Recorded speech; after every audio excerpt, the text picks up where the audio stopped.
তোমরা আগের ভিডিওতেই দেখেছো আমরা কামাখ্যা মন্দিরে পুজো দিয়ে আমাদের জার্নিটা শুরু করেছিলাম। আজ সেই জার্নির পরের অধ্যায়। আমাদের গন্তব্য মেঘের দেশ শিলং। গৌহাটি থেকে শিলংয়ের দূরত্ব প্রায় 150 কিলোমিটার, আর সময় লাগে মোটামুটি 3 থেকে 3.5 ঘন্টা। তাই আমরা হোটেলেই ব্রেকফাস্ট সেরে সকাল সকাল গাড়ি নিয়ে বেরিয়ে পড়লাম শিলংয়ের উদ্দেশ্যে। রাস্তা ধরতেই বুঝতে পারছিলাম আজকের যাত্রা একটু আলাদা হতে চলেছে। পাহাড়ি রাস্তা, চারিদিকে সবুজ, মাঝে মাঝে মেঘ এসে সামনে দেখা দিচ্ছে। সত্যি মনে হচ্ছিল যেন ধীরে ধীরে আমরা মেঘের রাজ্যেই ঢুকে পড়ছি।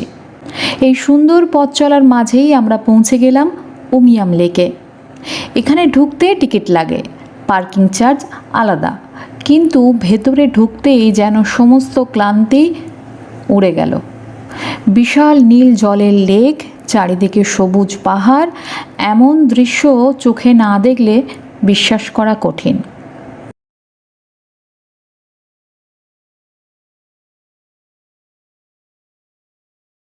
আমরা ওই নীল জলে বোটিং করেছিলাম, আর সেই মুহূর্তটা ছিল সত্যিই স্পেশাল। জলের ওপর ভেসে থাকতে থাকতে চারপাশের নীরবতা, হাওয়ার স্পর্শ, মনে হচ্ছিল যেন আরও একটু বেশি সময় থাকতে পারলে আরও ভালো হতো। কিন্তু সময় তো ধার্য ছিল বোটের জন্য, তাই খুব বেশিক্ষণ না।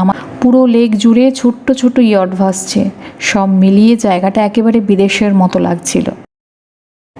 এই এতটা পথ গাড়িতে করে আসার পর এই জায়গাটা আমাদের কাছে যেন রিফ্রেশ বাটনের মতো কাজ করেছিল।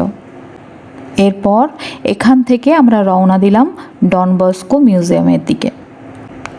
আমাদের এই যাত্রাটা যেন প্রতিটা মুহূর্তে আরও সুন্দর হয়ে উঠছিল। তোমরা কিন্তু অবশ্যই আমার সঙ্গে থেকো এবং পরের আমাদের জার্নিগুলোর ভিডিও আমি আবার নিয়ে আসবো।